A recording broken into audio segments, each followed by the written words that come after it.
Assalamualaikum warahmatullahi wabarakatuh. Nama saya Fitri Rahmi dengan NIM 2209164. Saya di sini akan menjelaskan tentang perkembangan jasmani dan psikomotorik.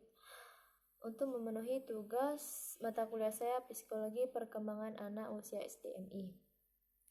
Baiklah, pada poin yang pertama yaitu menjelaskan pengertian perkembangan jasmani.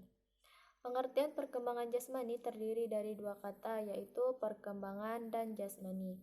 Dalam Kamus Besar KBBI, kata perkembangan diartikan sebagai segala sesuatu yang berkembang. Sedangkan kata jasmani merujuk pada bentuk fisik manusia yang bisa dilihat.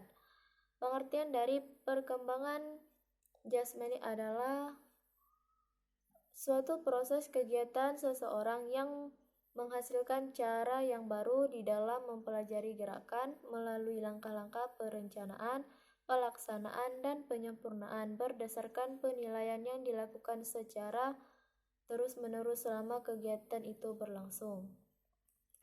Kemudian poin yang kedua yaitu menyebutkan aspek perkembangan jasmani. Ada 4 perkembangan fisik menurut Culhane dan Thompson. Antara lain yaitu sebagai berikut. Yang pertama, sistem saraf, perkembangan kecerdasan dan emosi. Yang kedua, otot-otot, kekuatan dan kemampuan gerak motorik. Yang ketiga, kelenjar endokrin atau perubahan pola tingkah laku baru. Yang keempat, struktur fisik atau tubuh, yaitu perubahan tinggi, berat, dan proporsi. Perubahan fisik atau otak juga merupakan aspek yang sangat penting bagi kehidupan manusia karena otak adalah sentral perkembangan dan fungsi kemanusiaan, sehingga semakin sempurna struktur otak maka akan meningkatkan kemampuan kognitif.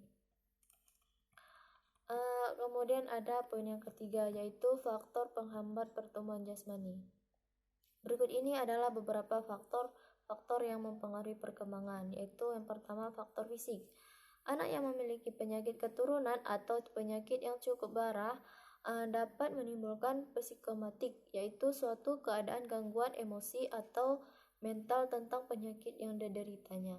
Yang kedua itu faktor psikis. Kegagalan ataupun kekurangan yang dapat menimbulkan rasa rendah diri dan perasaan tertekan yang pada akhirnya akan mengubah perilaku anak. Kemudian faktor lingkungan.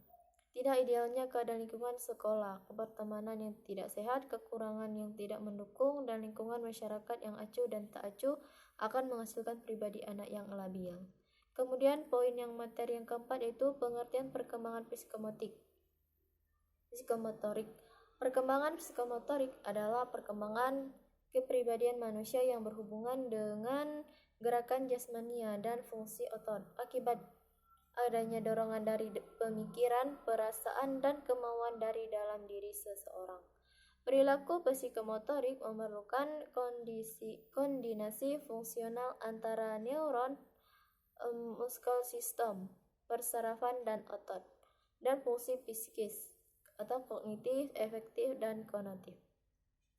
Lore menyatakan bahwa ada 2 macam perilaku psikomotorik utama yang bersifat universal, harus dikuasai oleh setiap individu pada masa bayi atau awal masa anak-anaknya, ialah berjalan dan memegang benda. Kedua jenis keterampilan psikomotorik ini merupakan basis bagi perkembangan keterampilan yang lebih kompleks seperti yang kita kenal dengan sebutan bermain, playing, atau bekerja atau working. Kemudian ada materi yang kelima yaitu faktor penghambat perkembangan psikomotorik.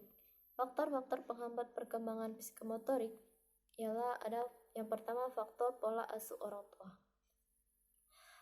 Pola asuh orang tua adalah sebuah faktor penghambat psikomotorik anak di saat pola asuh orang tua terlalu otoriter atau terlalu memaksa.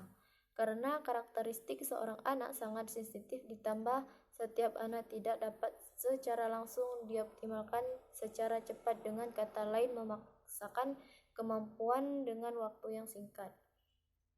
Kemudian ada gen dari orang tua. Gen dari orang tua juga bisa menjadi penghambat dalam upaya peningkatan kemampuan psikomotorik anak. Apabila orang tua mempunyai pembawaan sifat gen yang unggul, maka dalam pengembangan potensi kemampuan psikomotorik anak pun juga akan lancar.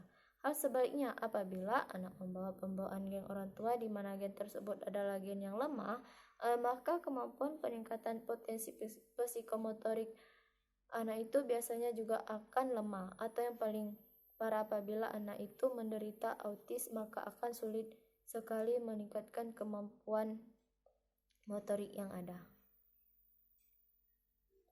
Kemudian ada pengaruh lingkungan atau situasi kehidupan. Lingkungan tempat seseorang dibesarkan, hubungan dengan anggota keluarga dan orang lain turut berpengaruh terhadap perkembangan psikomotorik pada anak, diantaranya lingkungan keluarga, sekolah, dan lingkungan bermain. Kemudian ada interior ruang belajar. Weiser dan Laures menjelaskan bahwa kebiasaan mental dan sikap perilaku seseorang dipengaruhi oleh lingkungan fisiknya. Adapun lingkungan fisik tersebut antara lain berupa kondisi fisik hunian, ruang, beserta segala perabotnya, dan sebagainya. Jika bangunan itu memiliki ruang-ruang yang sangat nyaman untuk dihuni dan untuk beraktivitas di dalamnya, maka dapat mempengaruhi pembentukan dan perkembangan perilaku manusia. Sekian penjelasan dari saya, mohon maaf atas segala kesalahan. Saya tutup dengan Assalamualaikum warahmatullahi wabarakatuh.